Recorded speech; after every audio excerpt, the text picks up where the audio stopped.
오늘은 신약 성경 두 번째 시간입니다. 지금 우리가 사복음서를 공부하고 있는데 사복음서가 신약 성경의 맨 앞에 이게 편집을 해놓은 것은 먼저 쓰여졌기 때문에 그런 것이 아니라 이 사복음서가 뒤에 나오는 사도행전이라든가 그 서신서의 그 기초가 되기 때문에 그 근간을 이루기 때문에 이 사복음서가 앞에 이렇게 편집이 된 겁니다.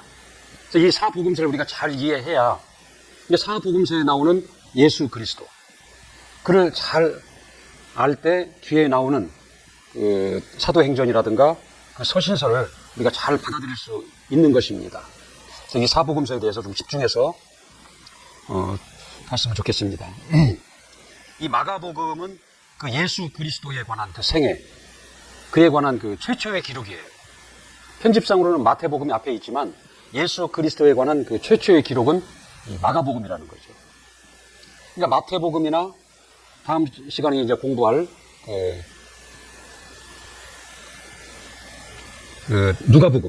누가복음은 이미 이 누가복음을 기록할 때는 이 마가복음이 그때 이미 나와 있었다라는 거죠. 그러니까 이 마가복음을 기초로 마태복음과 이 누가복음이 기록됐다고 볼 수 있는 거예요. 그래서 이 마가복음에 나와 있는 내용의 그 93%가 마태복음과 이 누가복음에 나온다라는 거예요. 그러니까 누가복음과 그 마태복음에 나와 있는 그 내용을 합쳐보면 이 마가복음의 내용의 93% 내용과 같이 소개되고 있다라는 거죠. 그러니까 이 맨 먼저 기록된 이 마가복음이 그 두 복음서에 그 영향을 끼쳤다 이렇게 볼 수가 있는 것이죠. 이 마가복음은 마가에 의해서 이제 기록이 됐는데 그 마가는 예수님의 그 제자가 아닙니다. 예수님과 같이 예수님을 따라다니면서 같이 생활하면서 그 예수님의 말씀을 듣고 그 예수님으로부터 나온 것을 배운 제자가 아니라 그의 어머니 그리고 베드로의 그 영향을 받은 자입니다. 그래서 베드로전서 그 5장 13절에 보면은 그 베드로는 이 마가에 대해서 내 아들이다 그렇게 기록을 하고 있습니다. 그러니까 이 마가는 그 베드로에게서 배운 겁니다. 이게 베드로를 따라다니면서 베드로가 알고 있는 예수 그리스도 그에 관해서 이 기록하고 정리한 게 이제 마가복음이라는 거죠. 그래서 이 마가복음을 다른 말로 베드로복음이다 이렇게 그 얘기를 하기도 한다고 그래요. 이 마가복음이 기록될 당시의 그 상황, 그러니까 이 마가복음은 누구를 대상으로 처음에 기록을 했느냐?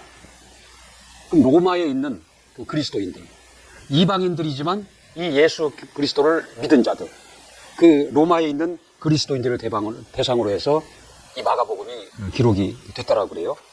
근데 그 당시에 그 로마에 있는 그 그리스도인들의 그 형편이라는 것은 굉장히 어려운 형편이었다는 거죠. 그 당시에 큰 로마의 그 화재가 있었는데 이 네로 황제는 이 화재의 원인이 그리스도인들이 원인이다. 그들에게 이 화재의 원인을 다 이렇게 씌워가지고 엄청난 박해를 가하던 그런 때였어요. 그 당시에 로마에 있는 그 그리스도인들은 엄청난 두려움과 그 박해 속에서 고통 중에 있었다라는 거죠. 그들을 대상으로 쓴 이 책이 마가복음이라는 거죠. 근데 마태복음은 그 유대인을 대상으로 썼다고 그랬죠, 지난 시간에.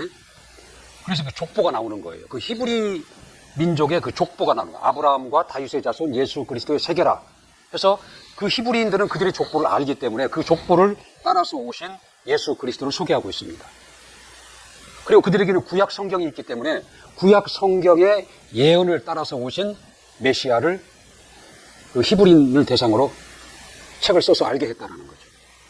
근데 이 로마에 있는 이 그리스도인들은 이들은 히브리인들이 아니기 때문에 이 히브리 민족의 족보를 모르는 거예요. 그리고 이들에게는 구약이라는 성경이 없었다는 거죠. 근데 이들에게 그래서 이 족보 이야기도 나오지도 않고 그 구약의 성경에 응한 예수 그리스도라는 내용이 나오지 않습니다. 그리고 그들의 상황이 워낙에 급박하다는 거예요. 그렇기 때문에 이 마가는 이 처음 시작을 하나님의 아들 예수 그리스도 복음의 시작이라 하고 단도직입적으로 바로 들어간다는 거죠. 차근차근 그들에게 그 설명할 상황도 아니고 그러한 기반이 그들에게는 없기 때문에 바로 단도직입적으로 하나님의 아들 예수 그리스도 복음의 시작이라 하고 그렇게 시작을 한다는 거죠. 우리 마가복음 1장 한번 같이 보겠습니다. 마가복음 1장 1절.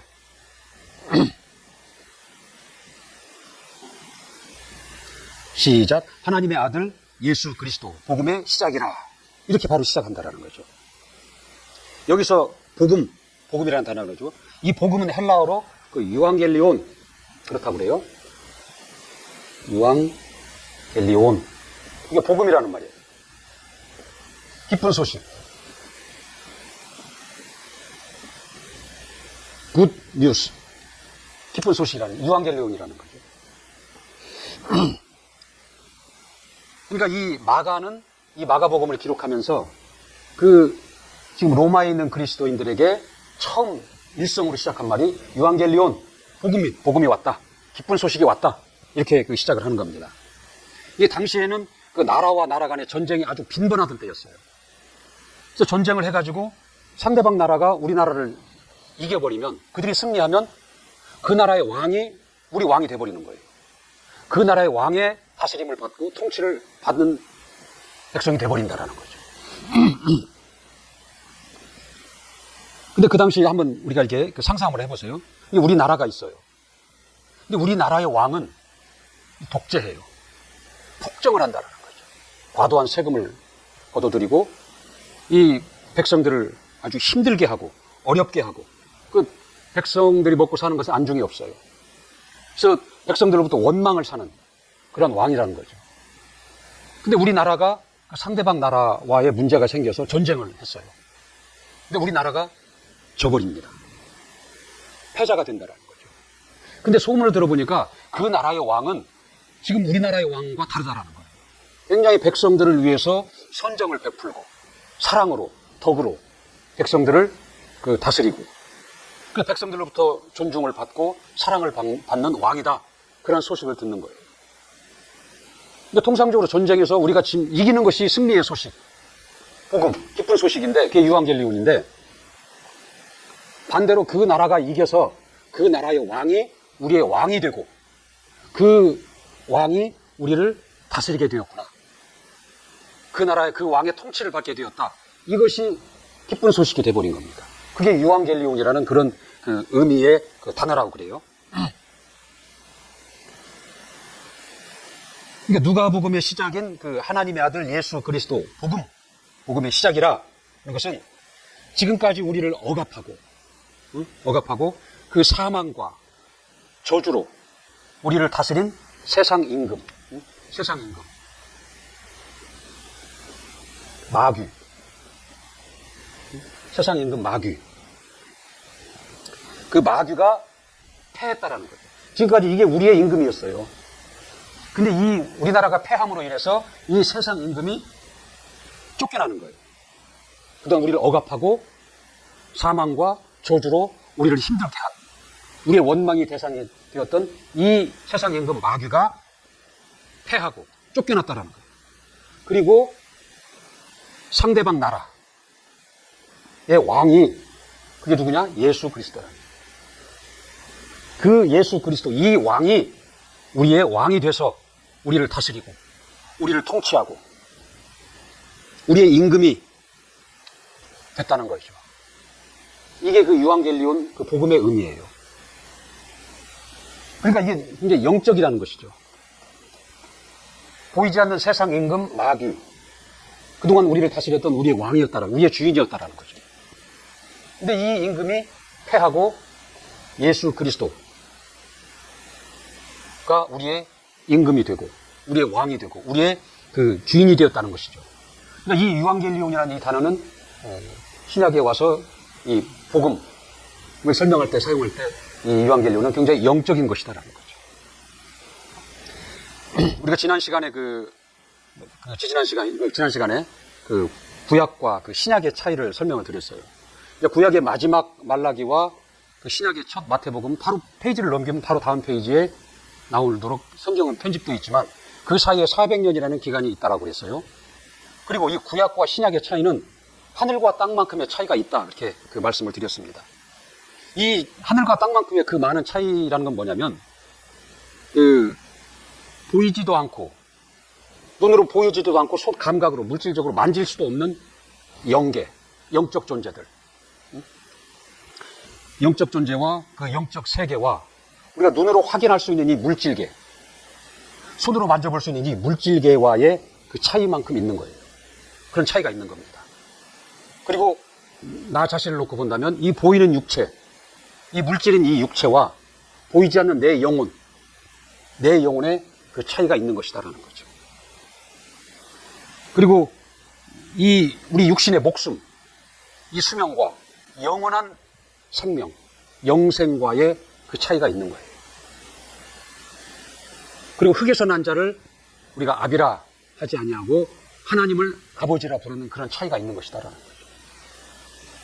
이거 엄청난 차이가 있는 거예요. 신약과 구약이 한 권으로 이렇게 통합되어 있지만 신약과 구약의 차이는 다음 페이지로 바로 넘어가지만 이 내용에 있어서는 이러한 큰 차이가 있다는 거죠. 이걸 빨리 인식을 해야 됩니다. 유앙겔리온은 그러니까 그 정치적인 왕, 정치적인 왕. 그래서 눈에 보이는 왕. 그래서 이 우리를 고난에서 우리를 구원하고 이 어려움에서 우리를 구원해서 편하게 잘 먹고 잘 살게 해주는 왕. 그런 왕의 의미가 아니다라는 거죠. 이스라엘은 지금 그 당시에 이런 정치적인 왕을 기대하고 있었어요. 그들이 지금 식민지 상태에 있잖아요. 그런 정치적인 왕이, 능력 있는 왕이 와서, 다윗 왕과 같은 왕이 와서 우리를 이 식민지 상태에서 구원하고 먹고 살기 힘든 이 형편에서 우리를 구원해 주기를, 그 메시아를 기다리고 있었다는 거죠. 거기에 초점이 맞춰 있기 때문에 그들이 기다리던 메시아, 예수 그리스도가 그들의 눈앞에 나타났고 그들과 같이 먹고 그들이 만져봤지만 그 메시아를 그들은 놓쳐버린다는 거죠. 그러니까 오늘날 우리도 마찬가지예요. 예수를 믿는 목적이 그 육체에 있다라는 거죠. 육체가 잘 되고 형통하고 행복한 것, 이걸 자꾸 그 목적을 두고 그걸 추구한다라는 거죠. 그렇기 때문에 하나님은 예수 그리스도를 보내시고 그를 통해서 나아오기를 기다리시는데 동쪽에서 기다리고 계시는 거예요. 근데 우리는 서쪽에 가서 하나님을 구하고 하나님을 찾는다라는 거죠. 그러다 보니까 우리의 신앙생활을 신앙하면서 이 많은 시간과 힘을 소비하는 거예요. 소모적인 신앙생활을 많이 하는 거예요. 그런 과정을 거치다가 이 영적인 사실을 깨닫고 예수 그리스도가 우리의 그 왕으로, 구주로 오셨는데 그는 이 세상 왕으로 오신 것이 아니라 이 세상의 그 왕으로부터 우리를 구원하러 오신 게 아니라 보이지 않는 영적인 임금, 마귀, 이로부터 우리를 구원하신 왕으로 오신 것을 이제 깨닫게 될 때 우리는 그 하나님이 그 예수 그리스도를 보내신 본래의 목적을 알고 그 안에서 동쪽에서 기다리시는 하나님께 이제 나아가는 것이죠. 그러니까 예수 그리스도가 오셨다라는 것은 뭐냐면 이는 만왕의 왕이라고 마태복음에 소개되어 있잖아요. 예수 그리스도가 오시면 왕이 임하시는 것입니다. 왕이 임하신 것이다라는 거죠. 왕이 임했다는 건 같은 말로 나라가 임했다는 겁니다. 이게 왕과 나라는 같은 개념이라는 거죠. 그 당시에. 이게 왕이 왔다라는 것은 그 나라가 임했다라는 거예요. 근데 성경에서 얘기하는 그 나라라는 것은, 신약에서 얘기하는 나라라는 것은 그 장소적인 개념이 아닙니다. 어느 공간적인 개념이 아니다라는 거죠. 신약에서 얘기하는 나라라는 것은 그 왕으로 말미암은 그 지배력,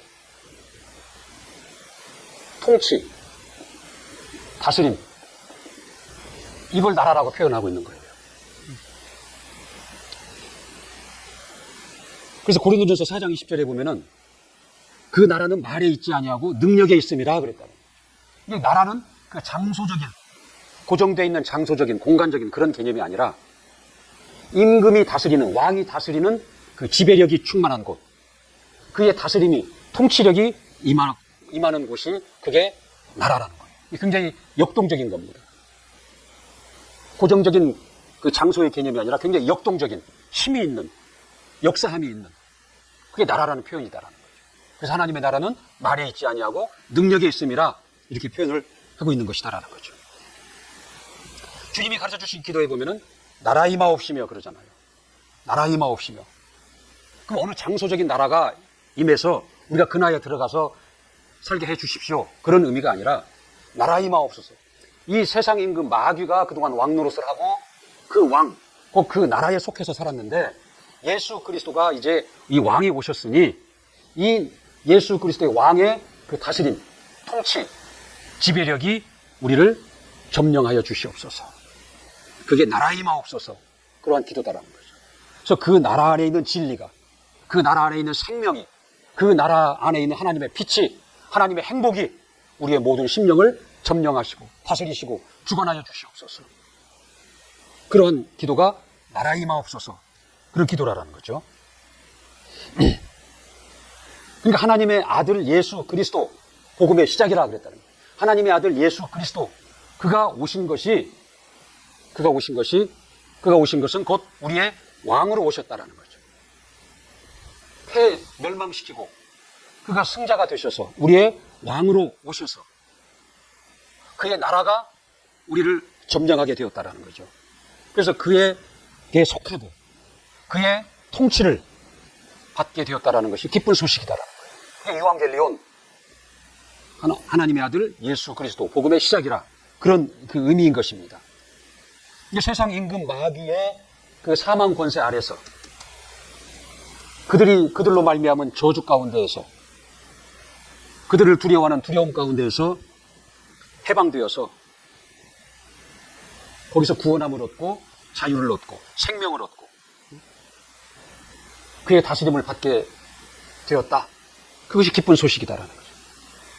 하나님의 아들 예수 그리스도 복음의 시작이라 그런 겁니다. 그게 그 하나님의 아들 예수 그리스도 복음의 시작이라고 시작된 그 마가복음의 그 첫 줄입니다. 그게. 이 마가의 그 예수 그리스도를 보는 그 관점은 크게 이제 두 가지를 볼 수 있는 거예요. 그게 하나님의 아들로서 그는 능력을 행하시는 자라. 그는 하나님의 아들이시지만 종으로서 인류를 위해서 희생하신 자다. 크게 두 관점으로 본다라는 거죠. 먼저 그 능력을 행하는 자의 관점을 어떻게 표현을 했는가, 마가는 어떻게 기록을 했는가를 한번 보도록 하겠습니다. 이게 마태는 마태복음에서 예수 그리스도를 어떻게 소개했냐면, 근데 히브리인들을 대상으로 썼기 때문에 그 히브리인들은 구약 성경을 가지고 있다는 거죠. 그 구약 성경에 예언한 그 예언을 성취해서 온 메시아다, 왕이다. 그렇게 소개했다는 거죠. 반면 마가는 세상 임금, 왕으로 왔는데 세상 임금 이 마귀를 멸망시킨 자, 승리자로 이 예수 그리스도를 소개하고 있다는 거죠. 그리고 이로 말미암은 그 저주, 억압, 병, 두려움, 이것들을 꾸짖고 심지어 바람까지도 꾸짖어서 그것들을 다스리는 권세자, 능력자로 오신 예수 그리스도를 소개하고 있다는 거죠.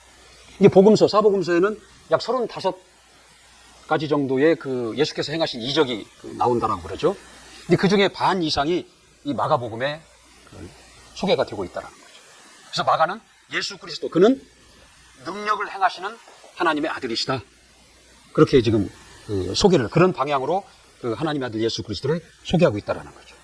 그래서 1장 7절에 보면은 그가 전파하여 가로되 나보다 능력 많으신 이가 내 뒤에 오시나니 나는 굽혀 그의 신들배를 풀기도 감당치 못하겠노라. 그렇게 이 침례 요한은 그 예수 그리스도를 그렇게 소개하고 있잖아요. 그러니까 마가는 그 침례 요한을 통해서 예수 그리스도를 능력 있는 자로 그렇게 지금 기록을 하고 있는 것이다라는 거죠. 이게 마가는 이 전쟁, 예수 그리스도가 이를 멸망시키고 승리자로 왔다라고 표현을 하고 있잖아요. 이 전쟁을 물리적인 전쟁으로 보지 않는 거예요. 혈과 육의 싸움이 아니다 그런 거죠. 물리적 전쟁이 아니라 영적 전쟁으로 취급하고 있다는 거예요. 영적인 전쟁. 영적 존재인 세상 임금 마귀와 영이신 하나님의 아들 예수 그리스도와의 그 영적인 관계로, 영적인 전쟁으로 보고 있다는 거죠. 그러니까 예수께서 오셔서 귀신을 쫓아내고 그 병을 고치는 것은 이 영적 전쟁에서 예수 그리스도께서 승리하셨다. 그렇게 그런 관점으로 보고 있는 거예요. 그러니까 예수 그리스도가 임하신 것은, 이 땅에 예수 그리스도가 임하신 것은 나라가 임한 것이고 그 왕권이 임한 것이다라는 거죠. 그래서 그동안 이 세상 임금 마귀가 우리에게서 생명을 도적질해가고, 우리에게 행복을 도적질해가고, 우리의 건강을 다 도적질해갔거든요. 근데 예수 그리스도가 오셔서 그 전쟁에서 승리하시고 우리에게 생명을 주시되 더 풍성히 주려 오셨다라는 거죠. 그래서 요한복음 10장 10절에 보면 도적이 오는 것은 도적이 그동안 왕노릇함으로 인해서 도적이 온 것은 도적질하고 죽이고 멸망케 하려 하는 것이었다라는 거예요. 그러나 예수께서 말하기를 내가 온 것은 양들로 하여금 생명을 얻게 하고 더 풍성히 얻게 하려 함이라 하고 자신을 소개한 겁니다. 그러니까 마가는 예수께서 왕권을 가지고 오셔서 세상 임금 마귀를 멸하고 그의 수하에 있는 귀신들로 말미암은 것들, 병과 여러 가지 불행한 일들, 그 저주스러운 일들, 그것들을 다 추방하고 하나님의 평안이 임하게 한 그 주님의 그 사역, 주님의 그 일들을 복음으로 본 거예요. 참으로 복된 소식이다. 그러한 자가 오셨다. 이렇게 예수 그리스도를 소개하고 있는 것이다.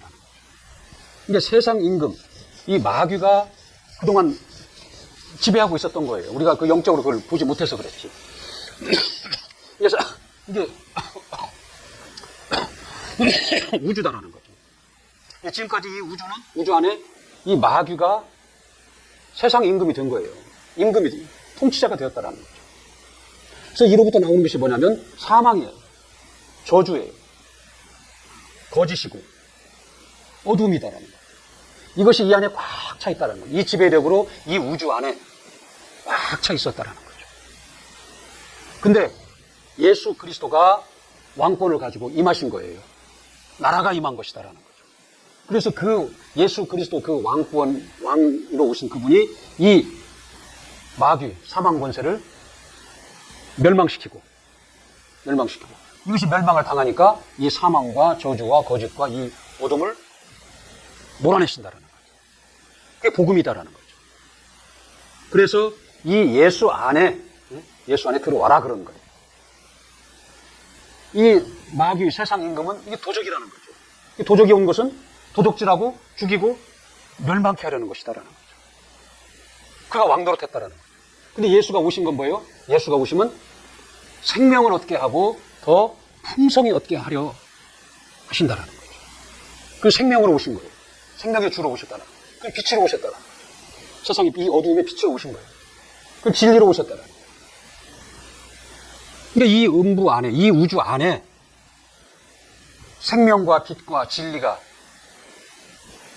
있는 곳은 예수 그리스도의 지배력 안에 있는 거예요. 예수 그리스도 안에 있는 그 나라 안에만 있는 것이다라는 거죠.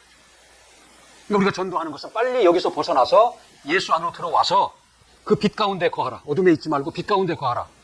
사망 권세 아래 있지 말고 생명 안에 있어라. 생명을 얻어라. 속지 말고 진리 안에 들어와서 그 진리로 자유하라는 것이다.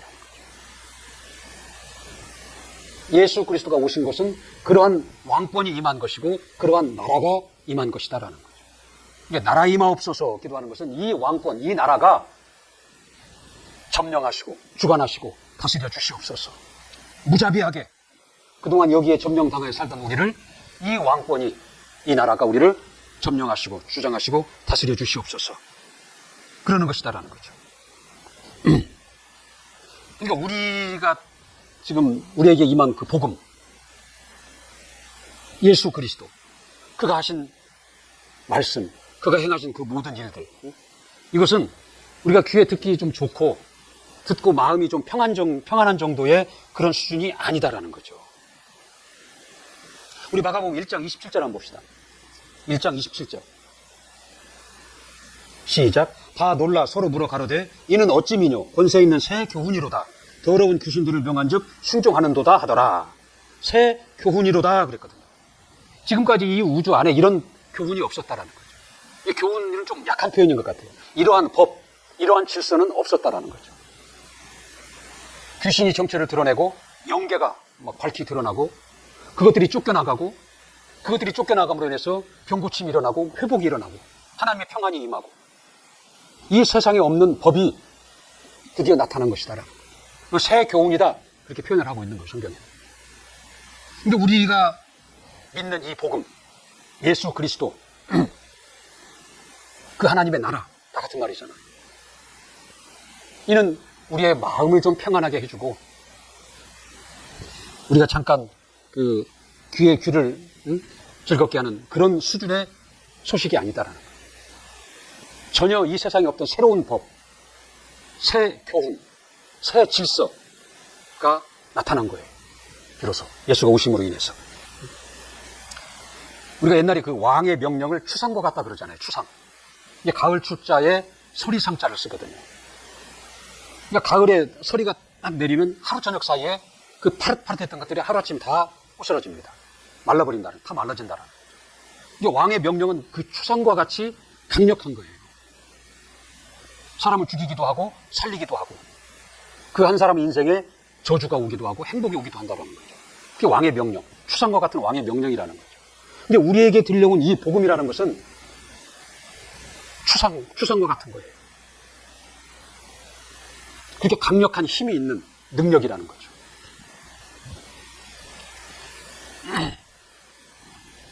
새 교훈. 이는 어찌 미뇨 권세 있는 새 교훈이로다. 새 질서, 새 법이 왔다라는 거죠. 이 믿는 자, 이 믿는 자들 우리에게 성령이 임하시잖아요. 성령이 임하심. 성령이 어떻게 임하셔요? 예수 이름으로, 예수 이름이 임하시는 것이다라는 거죠. 성령이 임하셨다는 건 예수님이 임하셨다는 거예요. 예수 이름이 임하셨다는 건 뭐예요? 왕권이 임하셨다는 거죠. 나라가 임했다는 거거든요. 이게 지금 복음이에요. 새 질서, 새 법이다라는 거죠. 이런 자들에게는, 이 새 질서의 법을 받아들인 자에게는, 새 교훈을 받아들인 자에게는 어떻게 된다? 우리 16장, 마가복음 16장 끝에, 맨 끝에 16장 봅시다. 16장 17절, 18절. 시작. 믿는 자들에게는 이런 표적이 따르리니 곧 저희가 내 이름으로 귀신을 쫓아내며 새 방언을 말하며 뱀을 집으며 무슨 독을 마실지라도 해를 받지 아니하며 병든 사람에게 손을 얹은 즉 나으리라 하시더라. 이 새 법, 새 질서, 새 교훈이 임한 것이다라는 거죠. 그래서 요한복음 14장 12절에 보면 주님이 뭐라고 그러셨어요? 나를 믿는 자는 나 하던 일. 주님이 오셔서 귀신을 쫓아내고 병을 고치시고 이적을 행하셨잖아요. 나 하던 일을 저도 할 것이다. 그리고 이보다 더 큰 일도 하리라. 그렇게 말씀을 하시는 거, 약속을 하신다라는 거죠. 이렇게 마가는 예수 그리스도가 임하신 것이 하늘의 왕권, 하늘 나라가 임한 것이고 그 왕권, 그 나라가 임함으로 그동안 이 우주를 안을 지배하고 있던 마귀, 세상 임금의 권세가 무너지고 그의 수하에 있던 그 악한 영들, 귀신들, 그들로 말미암은 그 모든 저주가 패하고 사라지고 그 예수 그리스도로 말미암은 그 생명, 그 복이 그 임한 것을 임하였다라는 것을 그렇게 소개하고 있다라는 거죠. 새 교훈이 왔다. 새 법, 새 질서가 임하였다. 예수 그리스도다.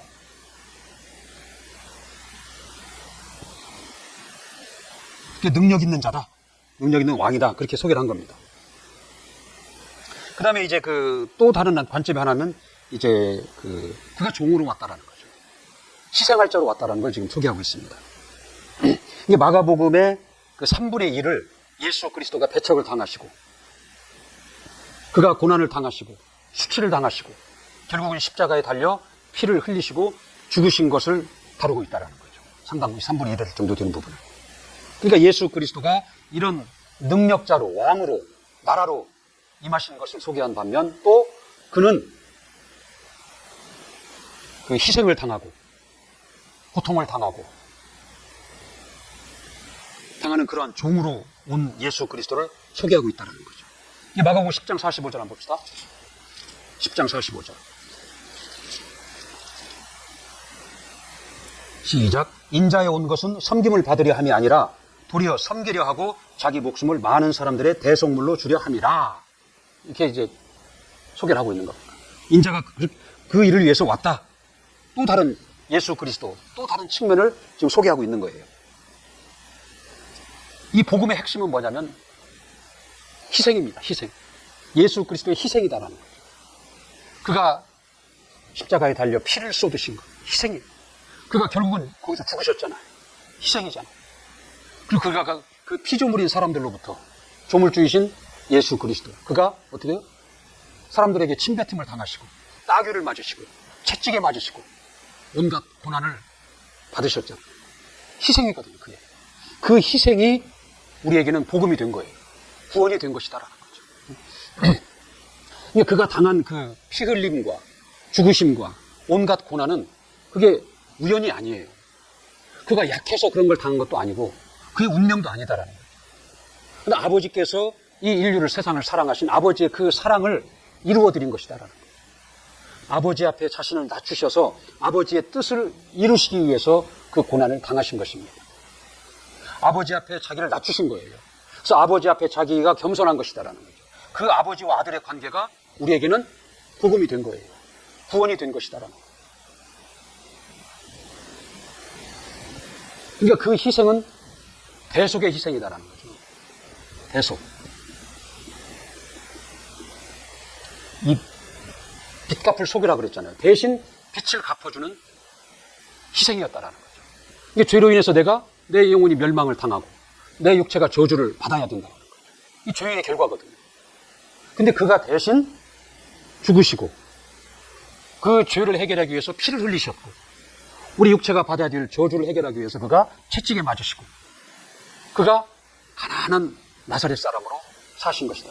그건 대속의 고난이고 대속의 피고 대속의 죽으심이고 대속의 희생이다라는 거죠.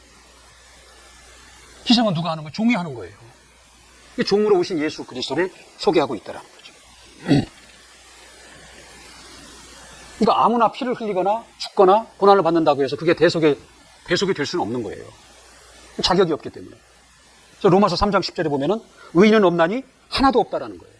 이게 의인이 아닌 죄인이 죽은 자가 죽은 자를 살릴 수 없고 죄인이 죄인을 그 죄를 해결해 줄 수가 없는 것입니다. 그래서 죄인이 아닌 자, 산 자, 예수 그리스도 하나님의 아들이 대신 우리를 위해서 속해 주셔 빚을 갚아 주신 것이다라는 거예요. 구약에서 안수를 하잖아요. 양을 잡아다가 흠없는 양을 잡아다가 그 머리 위에 안수를 함으로 인해서 내 죄가 그 양에게로 전가되는 거예요. 그 양의 흠없는 것이 내게로 전가된다는 거죠. 이게 예수 그리스도의 비유예요. 그게.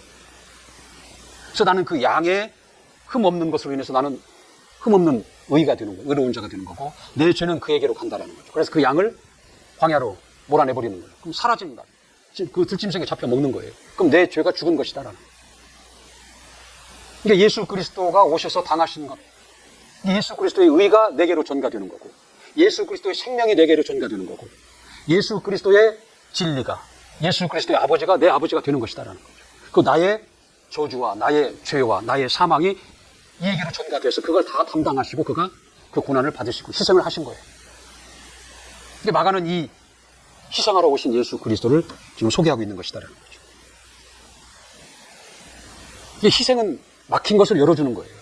이 구약의 제사를 지내잖아요. 죄인이 하나님 앞에 그 죄를 해결받기 위해서 다시 하나님과 화목하기 위해서 짐승을 가지고 와서 피를 흘리잖아요. 피를 흘린다는 건 뭐예요? 희생을 시킨다는 거예요. 그래서 그 피를 흘려 제사를 드림으로 인해서 다시 하나님과의 관계가 복원이 되는 거예요. 회복이 되는 것이다라는 거죠. 그게 제사거든요. 그 제사의 핵심은 뭐예요? 짐승의 피예요. 희생이다라는 거죠. 이 희생은 이 막힌 것을 열어주는 거예요. 그러니까 예수께서 그 십자가에서 딱 운명을 하셨다라는 거죠. 딱 목숨이 딱 끊겨지고 딱 운명을 하시니까 그러니까 그 순간에 그 당시에 그들에게 그 성막이라는 게 있었잖아요. 그 성막 안에는 지성소와 성소를 구분하는 그 휘장, 천막이 쳐져 있었다라는 거죠. 그 천막이 위로부터 아래로 갈라졌다라는 거죠. 그 휘장 다음 안에 들어가 있는 지성소에 하나님이 계시거든요. 근데 거기를 들어갈 자는 아무나 들어가는 게 아니에요. 1년에 한 차례 대제사장만이 들어갈 수 있는 것이다라는 거죠. 막혀 있다라는 거죠. 근데 예수 그리스도께서 죽으시는 순간 그 휘장이 위로부터 아래로 찢어져 버린 거예요. 휘장이 사라진 거예요. 막힌 것이 사라졌다라는 거죠. 예수 그리스도의 희생이 내가 하나님께로 나아가는 그 장애물을 다, 죄라는 장애물을 다 없이 했다는 거죠. 이게 마태복음 27장 50절, 51절 한번 읽어보시면 그 내용이 나온다라는 거죠. 그 요한일서 2장 2절에 보면 그는 화목제물이 되셨다. 그래, 화목제물. 이게 하나님과 우리를 화목하게 하는 제물로, 희생으로 드려진 자다. 그 얘기예요. 화목제물이 됐다라는 거죠. 로마서 5장 19절에 보면 또 한 사람으로 인해서 모든 인류가 죄인이 됐어요. 많은 사람이 죄인이 되었다라는 거예요. 근데 또 된 것 같이 한 사람으로 인해서 모든 사람이 다 의인이 되었다 그랬거든요. 근데 그 한 사람은 누구예요? 첫 사람, 아담이거든요. 이게 아담이 범죄함으로 인해서 그에게로부터 나온 모든 인류가 다 죄인이 되어버린 거예요. 하나님과 막힌 자가 된다는 거예요. 근데 마지막 사람, 그게 누구예요? 예수 그리스도예요. 그가 희생하심으로 모든 인류가 다 다시 의인이 된다. 그런 의미거든요. 그러니까 아담이라는 첫사람과 예수 그리스도라는 마지막 사람. 그러니까 영적으로 보면은 인류가 수천억이 될지라도 두 사람밖에 없는 거예요. 그러니까 어떤 사람은 지금 이 아담이라는 사람, 첫사람에게 속해 있고, 어떤 사람은 예수 그리스도라는 두 번째 사람, 마지막 사람에게 속해 있는 자가 있다라는 거죠. 그래서 아담이 저지른 그 모든 것을 예수 그리스도가 오셔서 바꿔주신 거예요. 해결해 주신 것이다라는 거예요. 그래서 예수 그리스도에게 속한 자는 죄에 속하지 않고, 그 아담에 속한 그 죄로부터 거기서 벗어난 것이다라는 거예요. 침례를 받고 거기서 나온 거예요. 그게 침례인이거든요. 근데 죄라는 것은 하나님과 끊겨진 거예요. 이게 죄는 막연하게 나쁜 것, 안 좋은 것, 관념적인 것이 아니라 하나님과 막힌 것, 하나님과 끊겨진 것이 죄라는 것이죠. 그게 죄예요. 이 죄가 무서운 거예요. 우리가 하나님께 나아갈 수 있는 길이 막혀버린 것이다라는 거예요. 하나님으로부터 오는 생명과 복의 길이, 통로가 막힌 것이다. 그게 죄예요. 예수 그리스도가 그 길을 여신 거예요. 그래서 요한복음 14장 6절에 뭐라고 그랬어요? 예수께서 내가 길이라 그러면 길이라. 내가 길이니 나로 말미암지 않고는 하나님께 나아갈 자가 없다라는 거예요. 그만이 유일한 길입니다. 그 길을 통해서 우리는 하나님께 나아갈 수 있는 거고, 그 길을 통해서 오는 하나님의 생명과 복을 받는 것이다라는 거죠. 히브리서 10장 19절 20절에도 보면은 우리가 예수 그리스도의 피를 힘입어 성소에 들어갈 담력을 얻었나니 그랬거든요.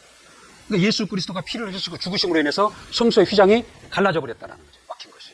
그래서 예수 그리스도의 피를 힘입어 그 지성소 안에 들어갈 담력이 생겼다는 거죠. 담력을 얻었나니 그 길은 우리를 위하여 휘장 가운데로 열어놓으신 새롭고도 산 길이다.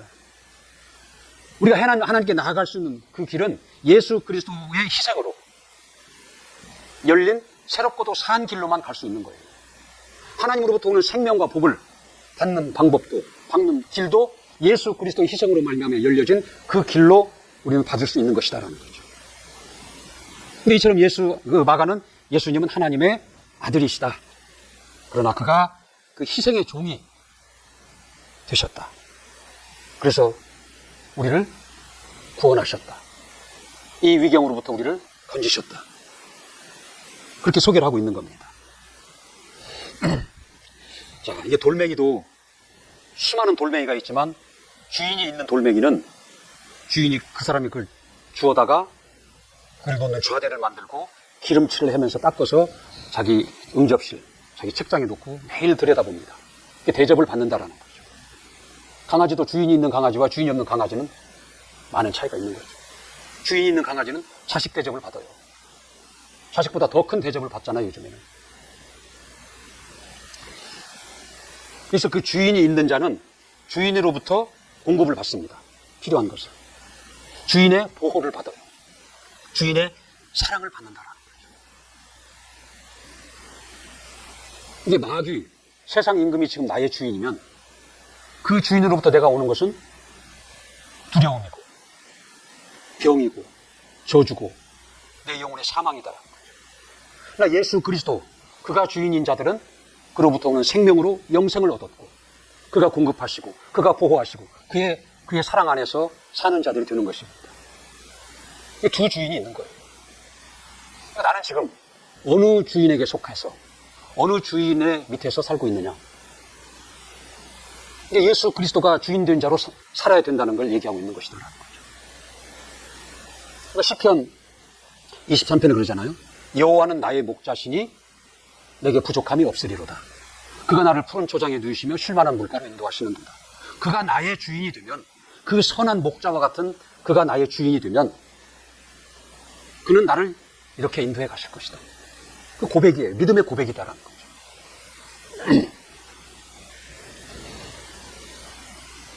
이 독재자, 폭정을 폭정을 하는 그 임금, 저주를, 고통을 주는 그 임금, 그 임금의 말의 제한을 받으면 받을수록 우리는 더 힘들어요. 더 고통스럽고 더 어렵다라는 거죠. 그러나 예수 그리스도, 그 왕, 그 임금, 그 우리의 주인, 그분의 말을 들으면 들을수록 우리는 더 많은 자유가 있는 겁니다. 거기에 생명이 있고 거기에 진정한 자유가 있고 행복이 있다라는 거죠. 이 하나님의 말씀의 제한을 받으면 받을수록 우리는 더 신령해지고 더 자유로운 자가 되는 것이다라는 거죠. 얼핏 겉으로 보기에는 예수를 믿음으로 그 신앙생활을 하는 것이 많은 것을 제한하게 하고 절제하게 하고 힘들게 하는 것 같지만 오히려 그것이 더 우리를 자유롭게 하고 우리로 더 풍성한 생명을 얻게 하고 우리로 더 큰 하나님의 사랑을 받게 하는 것이다라는